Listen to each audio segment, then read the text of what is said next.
अस्सलाम वालेकुम व्यूअर्स। आज की वीडियो का टॉपिक है कि जो स्टूडेंट्स पाकिस्तान या इंडिया से फ़िनलैंड आना चाह रहे हैं वो कितना कमा पाएंगे, कितने एक्सपेंसेस होंगे, क्या वो यहाँ पर आकर अपनी यूनिवर्सिटी की नेक्स्ट ईयर की फ़ी खुद पे कर पाएंगे अपनी इनकम से। तो आज की वीडियो में हम इनकम और एक्सपेंसेस की बात करेंगे।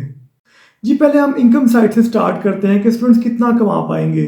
तो सबसे इम्पोर्टेंट स्टूडेंट्स को पता होना चाहिए कि जब आप स्टडी कर रहे होते हैं, ड्यूरिंग स्टडीज़ आपको 30 घंटे इन ए वीक अलाउ होते हैं। लेकिन जब स्टडीज़ नहीं हो रही होती, जैसे सेमेस्टर ऑफ होता है, समर वेकेशन में आपको फुल टाइम काम अलाउ होता है। तो हम कह सकते हैं कि 9 मंथ में आपको 30 घंटे इन ए वीक अलाउ होंगे, यानी कि 120 घंटे पर मंथ फॉर 9 मंथ। लेकिन 3 मंथ जिसे हम समर वेकेशन कहते हैं, जून जुलाई अगस्त, उसमें आप फुल टाइम काम कर सकेंगे। और फुल टाइम काम का मतलब है कि 40 घंटे इन ए वीक। यहाँ तकरीबन 1 घंटे के आपको तकरीबन ऑन एवरेज हम कह सकते हैं कि 10 यूरो पर घंटे के आपको पैसे पे किए जाते हैं। ऊपर नीचे हो सकते हैं, लेकिन हम एवरेज 10 यूरो पर घंटे के लिहाज से ये कैलकुलेशन करेंगे। जी, हम पहले 9 मंथ की कैलकुलेशन करेंगे, क्योंकि 30 घंटे आपको एक वीक में अलाउ होंगे तो आप 120 घंटे एक मंथ में कर पाएंगे। और अगर हम 10 से इसको मल्टीप्लाई करें, 1 घंटे के 10 यूरो आपको मिलेंगे, और 9 मंथ की कैलकुलेशन करें तो ये 10,800 बनते हैं। तो 9 मंथ में आप 10,800 कमा पाएंगे। अगर हम 3 मंथ की कैलकुलेशन करें, जिसमें आपको फुल टाइम काम अलाउ है और आप 160 घंटे इन्हें मंथ काम कर सकते हैं, तो अगर हम ये भी इसकी कैलकुलेशन करें तो आप 4,800 कमा पाएंगे 3 मंथ का।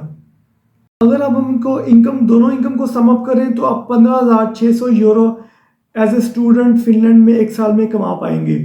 और ये एवरेज रेट के लिहाज से आपको वेज रेट ज़्यादा भी मिल सकता है, कम भी मिल सकता है, लेकिन ये नॉर्मल बात कर रहे हैं जो कि आपको लीगली अलाउ है काम।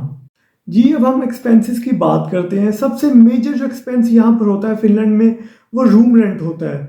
फिर डिपेंड्स कि आप यूनिवर्सिटी के पास रह रहे हैं, आप सेंटर के पास रह रहे हैं, डिफरेंट फैक्टर्स हो सकते हैं जिसकी बेस पे रेंट ऊपर नीचे हो सकता है।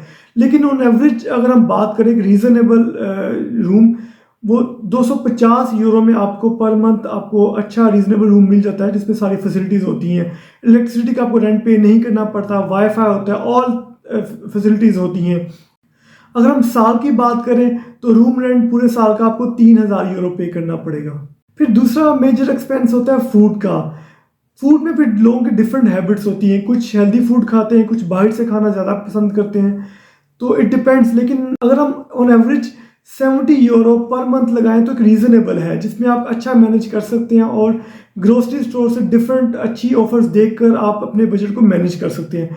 तो 70 यूरो पर मंथ फूड पे आपका होगा, जिसको मल्टीप्लाई करें 12 से तो 840 यूरो पर ईयर आपका फूड पे एक्सपेंस आएगा। नेक्स्ट एक्सपेंस बहुत इंपॉर्टेंट है, क्योंकि स्टूडेंट्स हैं और आप जॉब भी कर रहे होते हो, आपको different part of the city आपको ट्रैवल करना पड़ता है, तो आप बस कार्ड ले लेते हैं या ट्रांसपोर्टेशन की कोई फैसिलिटी ले लेते हैं, जो कि आप पर मंथ लमसम पे करते हो, जितनी मर्जी ट्रैवलिंग कर सकते हैं। तो अगर हम ऑन एवरेज लगाएं, डिफरेंट सिटीज़ में डिफरेंट अमाउंट हो सकती है, लेकिन ऑन एवरेज बात करें तो 50 यूरो आपको पर मंथ पे करने पड़ते हैं, और उसमें आप मैक्सिमम ट्रैवलिंग कर सकते हैं। तो एनुअली लगाएं तो साल में आप 600 यूरो ऑलमोस्ट आपका ट्रांसपोर्टेशन पे एक्सपेंस हो जाएगा। फिर मोबाइल के एक्सपेंस की बात करते हैं। आज तो हर जगह वाईफाई होता है, जहाँ भी आप यूनिवर्सिटी में जाएंगे, लाइब्रेरी में जाएंगे, कैंटीन में जाएंगे, कहीं भी मॉल में भी जाएंगे, हर जगह वाईफाई अवेलेबल है। लेकिन फिर भी हम एक्सपेंस को काउंट करते हैं। आप 20 यूरो पर मंथ लगा लें अपने मोबाइल का एक्सपेंस, तो हम टोटल करेंगे तो 240 euro in a year mobile पे एक्सपेंस आ सकता है। हम एवरेज बात कर सकते हैं। फिर स्टूडेंट्स को स्टूडेंट फ़ी भी पे करनी पड़ती है, जो कि एनुअल बेसिस पे होती है, और डिफरेंट एक्सपेंसेस इस तरह के हो सकते हैं। तो हम उसके लिए 200 यूरो पर ईयर हम उसके लिए भी एक अपना बजट में ऐड कर लेते हैं। अगर हम इन द एंड सबको टोटल करें तो आप 10,700 तकरीबन साल का सेव कर पाएंगे। अगर आपकी फ़ी 10,000 के लगभग है तो आप इजीली अपनी फ़ी, यूनिवर्सिटी की फ़ी पे कर पाएंगे। अगर इससे ज़्यादा होगी तो आपको खुद अरेंज करने पड़ेंगे।